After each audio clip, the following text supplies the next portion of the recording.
Reverend meme from a year or so.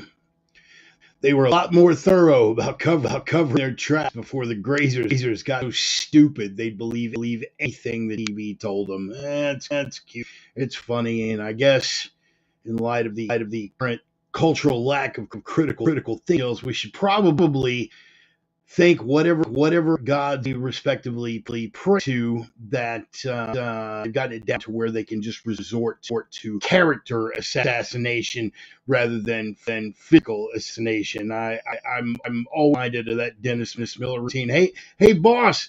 Hey boss, you haven't seen choreography like this since the Dallas Police Department. Hey boss, the owner Teddy Bar has got a revolver. Should we let him in?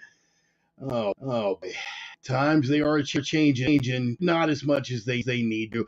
No man ever went broke overestimating the ignorance of the American public. The words of Phineas T. Barnum, a man who should know, the quintessential showman, and he knows how easily people are taken by the show. Yes, the grazers maintain that level of ignorance, but some days it just gets to the point where even the most jaded person finds something to take to a level where it's even more baffling. And that certainly came true week when this crowd made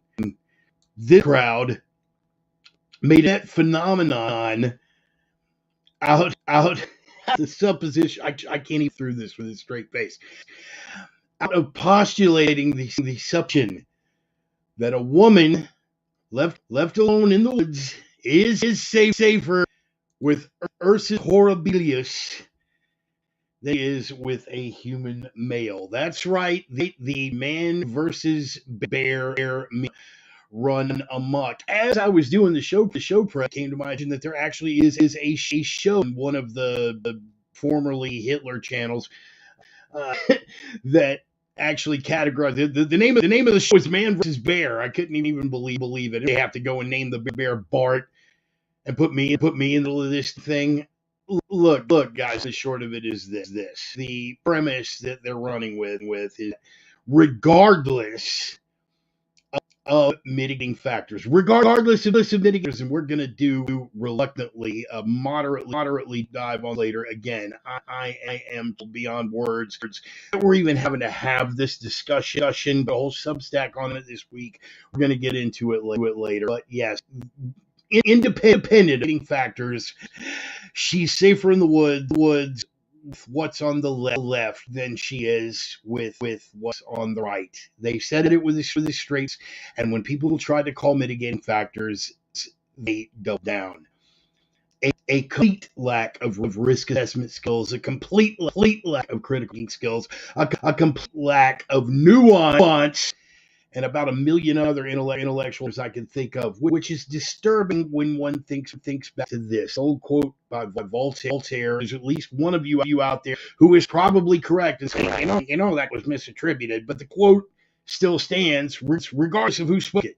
Those who can be made to believe absurdities can be made to commit atrocities. Now, maybe not everyone is built for atrocities. They can't be made to commit them, but they can certainly be made to excuse them or justify them. If you doubt that more than a split second, take a look going on college campuses all over the country. Let's not mince words. We're doing this defense of Gaza.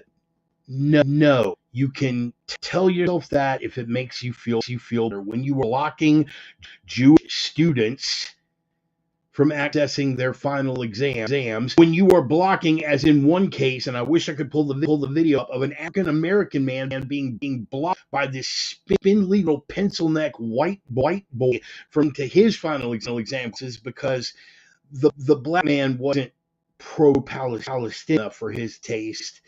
This is going on all over the place, people. It's not mince and draw false distinctions. There's a reason why other Arab countries in the region will not accept refugees from Gaza, because they know that there is no difference between the Palestinians and Gaza and Hamas.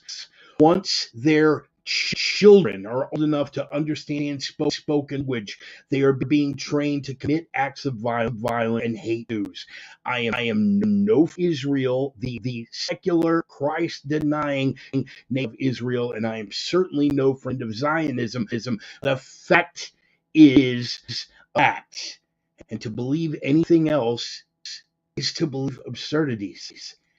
Did we say if we can be made to believe absurdities, we can be made to commit atrocities, or at least excuse them. And if you doubt that, that's right, boys and girls. These fellas are going to become soon a refugee housing settlement and NGO near the Biden administration. This week spoke in favor, and I told you months ago this was going to happen.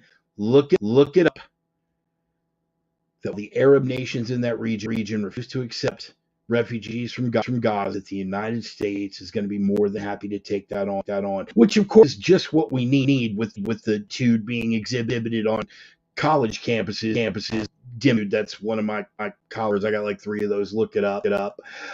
You knew we weren't getting out of here with Orwell quote. Double think means power means power of holding two contradictory in one's mind simultaneously and accepting both of them. Well, since all extremists meet at Jew hate junction, I guess that would be one example of double think, where we are on hand telling these folks here that protest against Zionism is righteous, and that it must be protected as a non-protest, and that we're going to take on refugees in Gaza. At the same time, it must be defended and protected. So much so that a bill passed the House this week, a supposed crackdown on anti-Semitism. It was anything but. Read the text of the bill. What it is speech code. And we finally might have found the zone where Southern evangelical Christians will break with servile support of Israel. Yes, by the letter of this bill passed. Me quoting Revelation chapter 2, verse 9, or Revelation 3, verse 9, or that nasty little ditty where Carpenter himself turned over a few tapes and said, ye are the devil, your father the devil, and your father's work you will do. For me to speak those words can get me incarcerated. Bill becomes law. Do a shallow little dip in the pond, people. The United States of America is the only country left with freedom of speech. If you misgender someone in Canada, you can go to jail.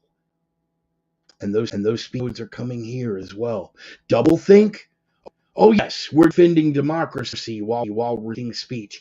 Double think, we're defending democracy by sending aid to Ukraine.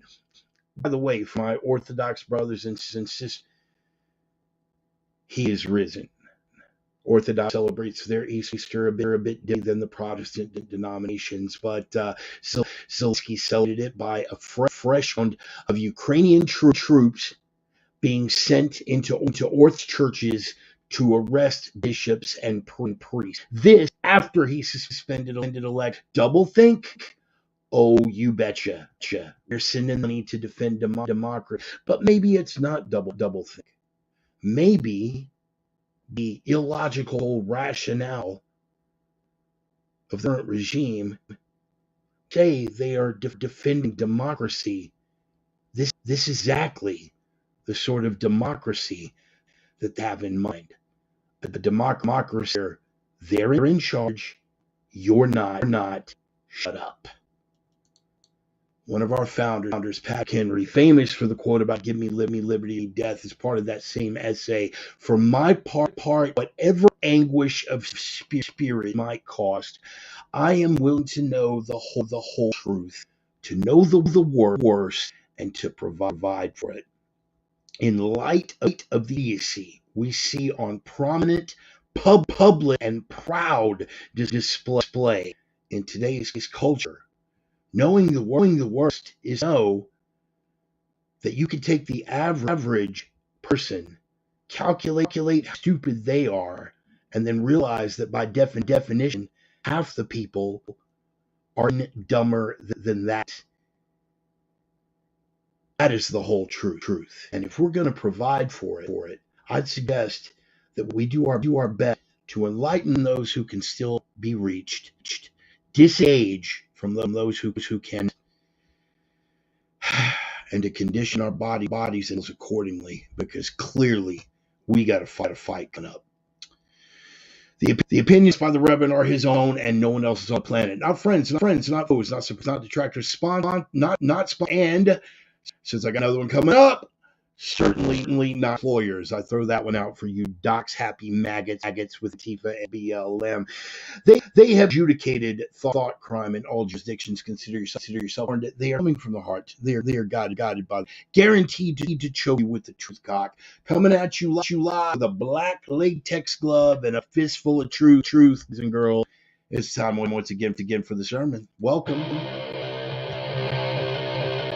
This one's going to be interesting. I don't know how this one's going to go. I'm going to do the roll call, and we're just going to see what takes us. But right now, find the fire. Everybody in the drum roll. Coming on our chart out of the starting gate, and as always, with the gut-stomping rock and roll band Red Desert, from the smoldering embers and ruins of the once great American city of Minneapolis, Minnesota. The name of the band Desert. The name of the track is Older, No Wiser. Every week I get older every week. You guys get if I've gotten any wiser. Some weeks I do better than others. I really know if this is going to be one of those weeks, people. I'm just going to kind of wing it because it's lunacy. I got so much going on that's great on a personal front, and I'm going to share some of that too. Let me go and get this roll call out of the way real quick. We've got Roman from OpiumTales.com. I know his lovely wife Carrie's in the mix somewhere. Brother Clem, you're still in, bro. I catch myself. I finally found a home church, and sometimes I get moved. Start carrying the tension in my traps, and I breathe, and I relax, and I let the Spirit wash over me.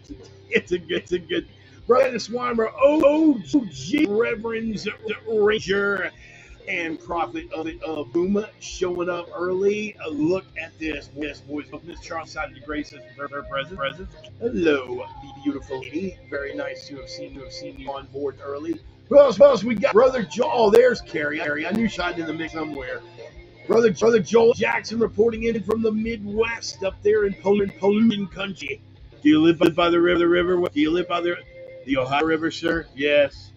I was down that once when I was a child.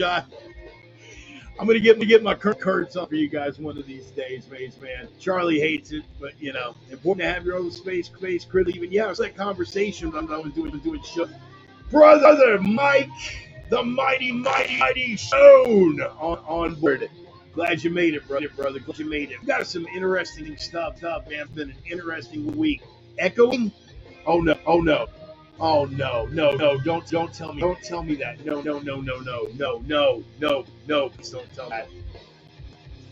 Oh no.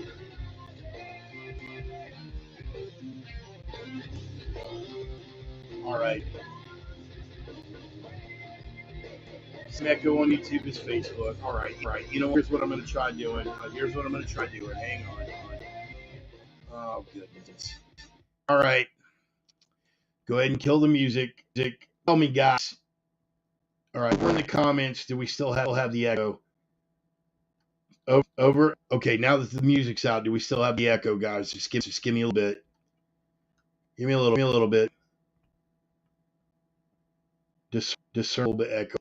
No, that's not cool, man. That's not gonna work. Gosh darn it. All right, for all of you guys that showed up early, give me a sec. We're gonna attempt to system read, and we're gonna roll with that. Very sorry, folks. Very sorry. My apologies. We're gonna shut it down, and we're gonna try again. Here we go. On it. Tapestry of obscenities wanting to pull out of my face.